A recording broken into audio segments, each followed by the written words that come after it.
Good morning and welcome to another edition of the Sunday History Rewind. I'm your host, Jim Lumley. Today we're going to talk about George Floyd and the Reverend Dr. Martin Luther King. We're going to show some videos of some great speeches from Dr. King.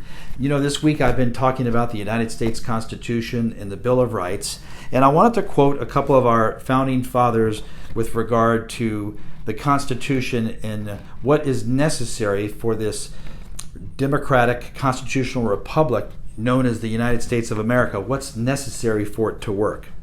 So George Washington said this: "Of all the dispositions and habits which led to political prosperity, religion and morality are indispensable supports." That's George Washington. John Adams, the second president of the United States and one of the drafters of the Declaration of Independence, said, "The Constitution was made for a moral and religious people. It is wholly inadequate to the government of any other." James Madison, who drafted the Bill of Rights and the Constitution, said this: "Without virtue, no form of government can secure liberty." So I want you to think about those two words, morality and virtue. On May 25th of 2020, George Floyd had his constitutional rights stripped from him in a short 8.5-minute period. The Constitution guarantees life, liberty, and the pursuit of happiness. And I would submit to you that the Constitution did not fail George Floyd. We the people failed George Floyd. And the two things that were lacking clearly from that police officer that murdered George Floyd, I would submit to you, were just what the founders talked about: morality and virtue. The Constitution's not enough. We must have morality and virtue. In a short 8.5-minute period, and we all have seen the video, George Floyd was denied his 5th, 6th, 7th, and 8th Amendment rights, and it's tragic. I've been talking about the Constitution and the Bill of Rights specifically in detail and teaching them for the past couple of weeks. The 5th Amendment, life, liberty, and pursuit of happiness. George Floyd's life was taken from him. The 6th Amendment, the right to a trial. He got no trial.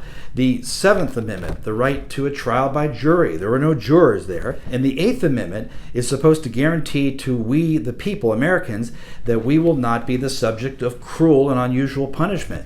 That day, George Floyd got cruel and unusual punishment.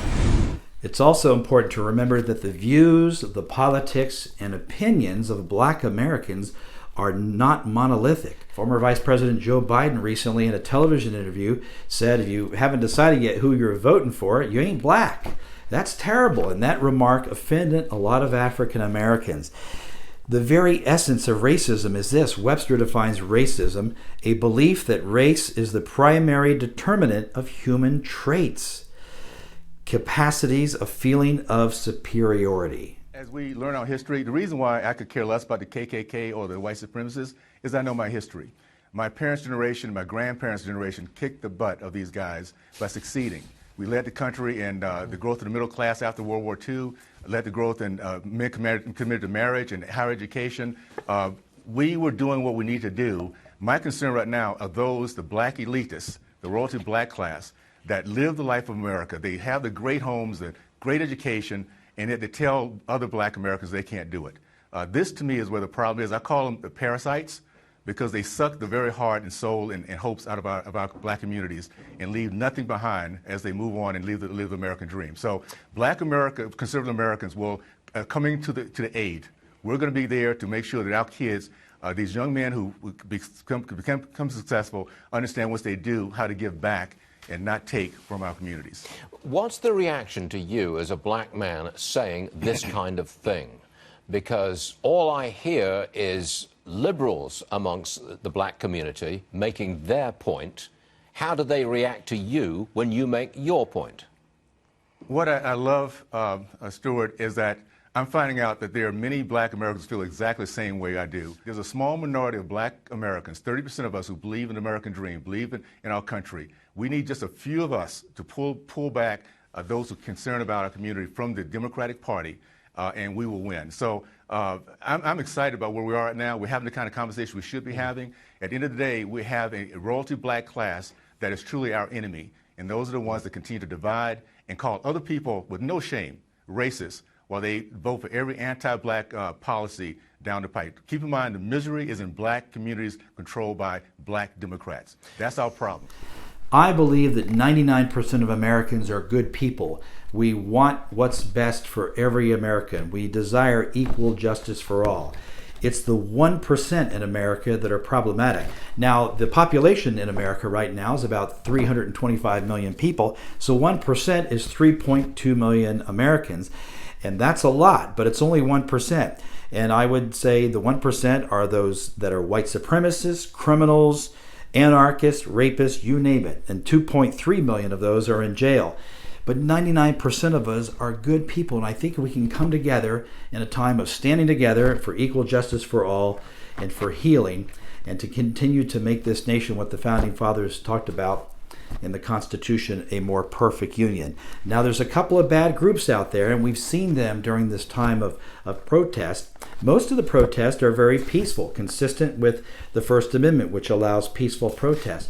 But there's a couple of groups that are really bad characters, and one of them is Antifa, and they're part of the 1% of bad characters. I call them the cockroaches. They're anarchists. Well, what's an anarchist? Anarchy is no authority, no government. Antifa, part of the 1% bad group. Black Lives Matter. That's seen as a good saying. Black lives do matter, but there are some really bad players in the group Black Lives Matter. People work too hard, too hard. You ain't gonna do it in front of me.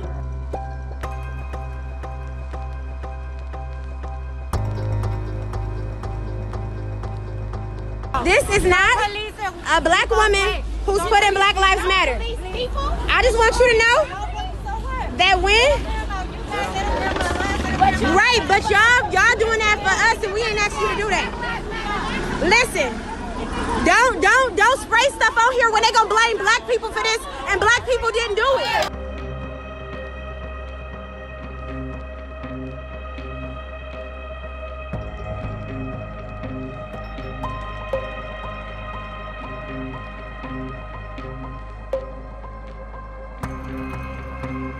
Don't spray on these people's buildings. That's not our message. We out here standing together peacefully, protesting without any problems. You got people of all races spraying on buildings talking about Black Lives Matter. That ain't even us. Don't let the media fool you.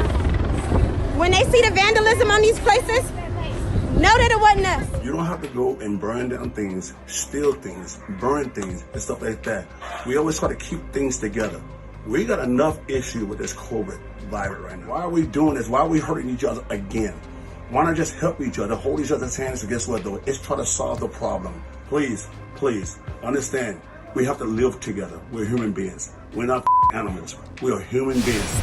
I believe the number one goal of groups like Antifa are division. They want to divide Americans. They want to divide 99% of us. Are we going to let 1% of bad actors divide 99% of us? They have two other goals, I would submit to you: hate and to destroy.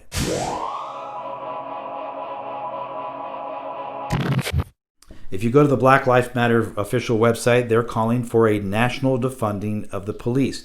Defund the police. Also, you'll see the term white privilege. That does not unite us. That is a divisive term when you say white privilege. I come from a predominantly white family, as you can tell. It's not my fault that I was born white. So to call someone white privileged, it's divisive. We need to unify. Next, we're going to switch gears and play some inspirational videos from the past. 3 from Dr. Martin Luther King, and a current video from an African American who's running for Congress whose great-great-grandfather was a slave. But first, I wanted to recommend a few books that are here in my presidential library in my Black History section. The best one, I think, is by Taylor Branch. He wrote a trilogy called The King Years. The King Years by Taylor Branch. You can pick it up on Amazon. I also have a really good book of Booker T. Washington and on Frederick Douglass. And my favorite book, of course, was written by one of my best friends from college, Mark Curridon. He's a lawyer, a legal affairs writer. It's called Contempt of Court, the Turn of the Century Lynching. That launched 100 years of federalism. It sold over 100,000 copies, and you can also pick that one up on Amazon. Now, the first video I want to show you is of Dr. Martin Luther King, an interview that he gave many years ago about why peaceful protests are important. two interesting qualities about Dr. King, and Taylor Branch talks about this. He always showed deference or respect for the Constitution and for the Bible. Whenever he spoke, Taylor Branch says King had one foot in the Constitution or the Declaration of Independence and the other foot in the Bible. Dr. King called the Bill of Rights, the Constitution, a promissory note. Now what I'm saying is this.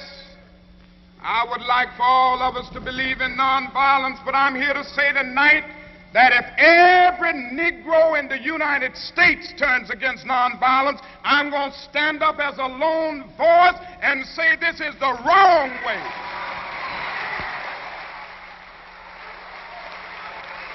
I will never change in my basic idea that nonviolence is the most potent weapon available to the Negro in his struggle for freedom and justice.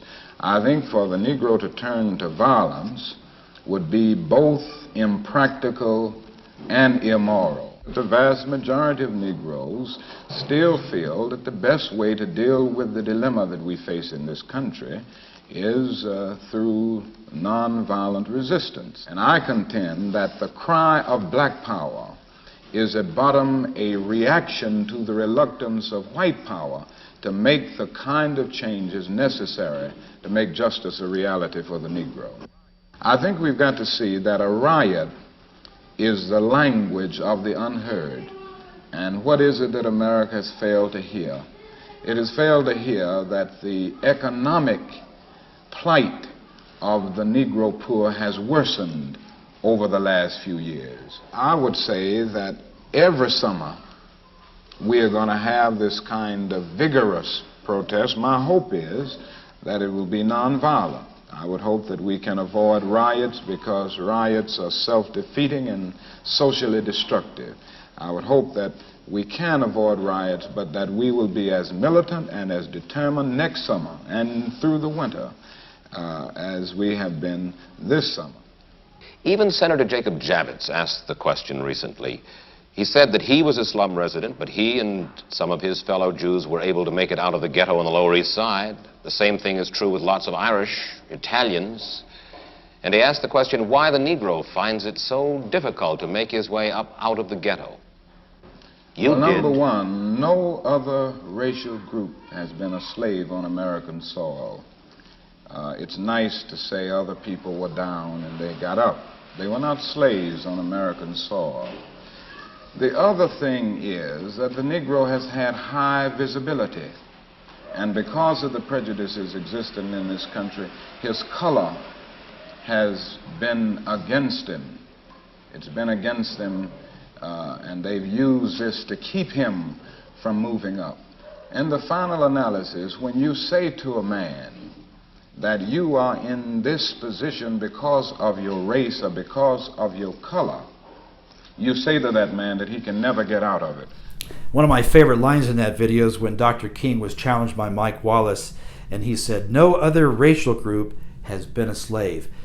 When you look at black history in America, you can see that black Americans have had struggles for the past 200 years, everything from slavery to Jim Crow to lynchings and the KKK and Bull Connor. It's been a tough road for our black brothers and sisters who are here in America.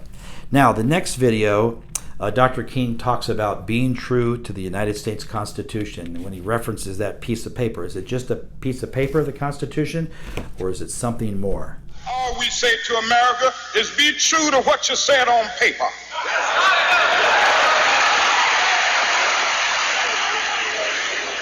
If I lived in China or even Russia or any totalitarian country, maybe I could understand some of these illegal injunctions. Maybe I could understand the denial of certain basic First Amendment privileges because they haven't committed themselves to that over there. But somewhere I read of the freedom of assembly. Somewhere I read of the freedom of speech.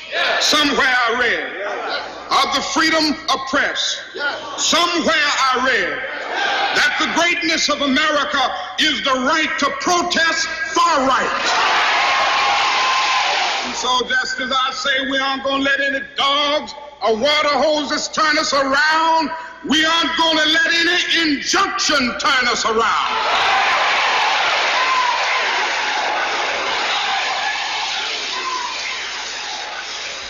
Well, I don't know what will happen now.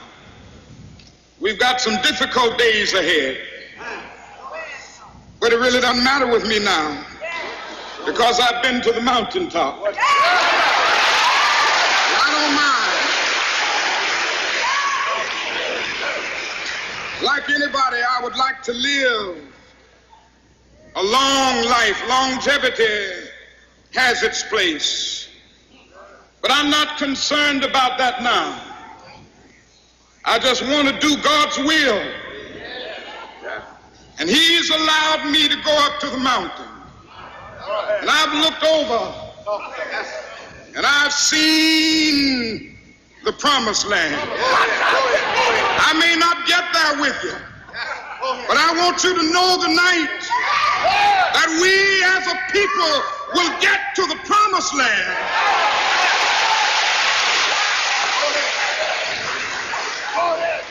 So I'm happy tonight. I'm not worried about anything. I'm not fearing any man. Mine eyes have seen the glory of the coming of the Lord.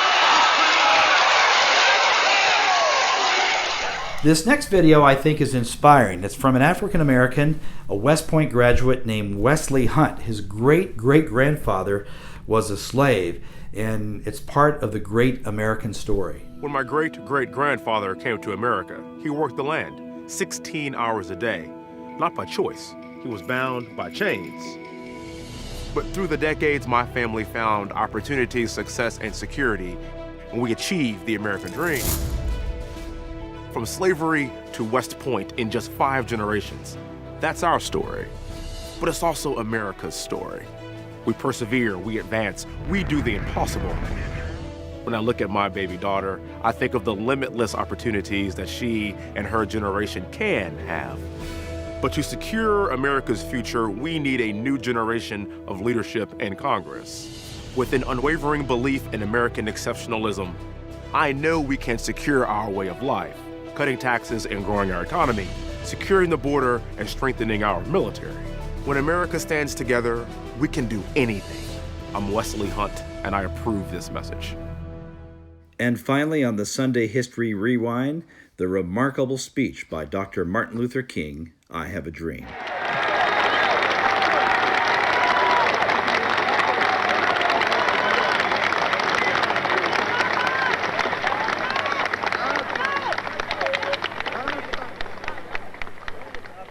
I am happy to join with you today in what will go down in history as the greatest demonstration for freedom in the history of our nation.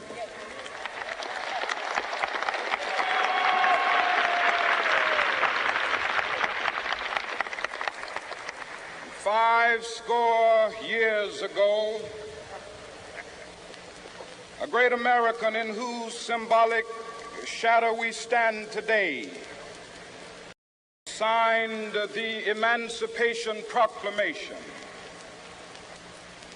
This momentous decree came as a great beacon light of hope to millions of Negro slaves who had been seared in the flames of withering injustice.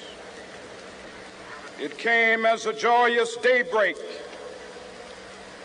to end the long night of their captivity. But 100 years later, the Negro still is not free. 100 years later,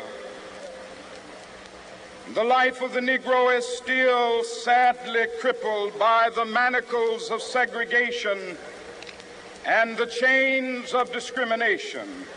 100 years later, the Negro lives on a lonely island of poverty in the midst of a vast ocean of material prosperity. We hold these truths to be self-evident that all men are created equal.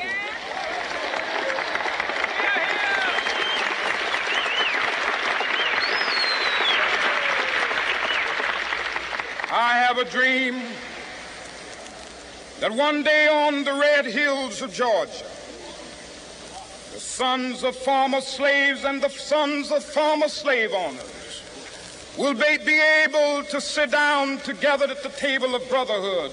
I have a dream that one day, even the state of Mississippi, a state sweltering with the heat of injustice, sweltering with the heat of oppression, will be transformed into an oasis of freedom and justice. I have a dream that my 4 little children will one day live in a nation where they will not be judged by the color of their skin, but by the content of their character. I have a dream today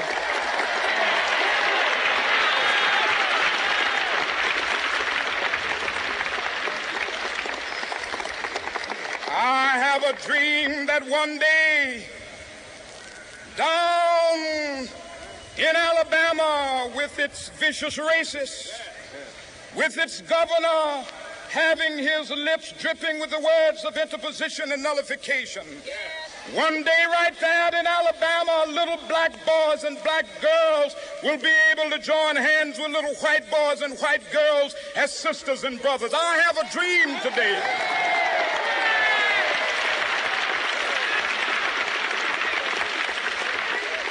I have a dream that one day every valley shall be exalted, and every hill and mountain shall be made low. The rough places will be made plain, and the crooked places will be made straight. And the glory of the Lord shall be revealed, and all flesh shall see it together. This is our hope. This is a faith that I go back to the South with. With this faith, we will be able to hew out of the mountain of despair a stone of hope. With this faith, we will be able to transform the jangling discords of our nation into a beautiful symphony of brotherhood. With this faith, we will be able to work together, to pray together, to struggle together, to go to jail together, to stand up for freedom together, knowing that we will be free one day. This will be the day when all of God's children will be able to sing with new meaning, my country, tears of thee. Sweet land of liberty, of thee I sing. Land where my fathers died, land of the pilgrim's pride. From every mountainside, let freedom ring. And if America is to be a great nation, this must become true. And so let freedom ring from the prodigious hilltops of New Hampshire. Let freedom ring from the mighty mountains of New York. Let freedom ring from the heightening Alleghenies of Pennsylvania. Let freedom ring from the snow-capped Rockies of Colorado. Let freedom ring from the curvaceous slopes of California. Not only that, let freedom ring from Stone Mountain of Georgia. Let freedom ring from Lookout Mountain of Tennessee. Let freedom ring from every hill and molehill of Mississippi, from every mountainside.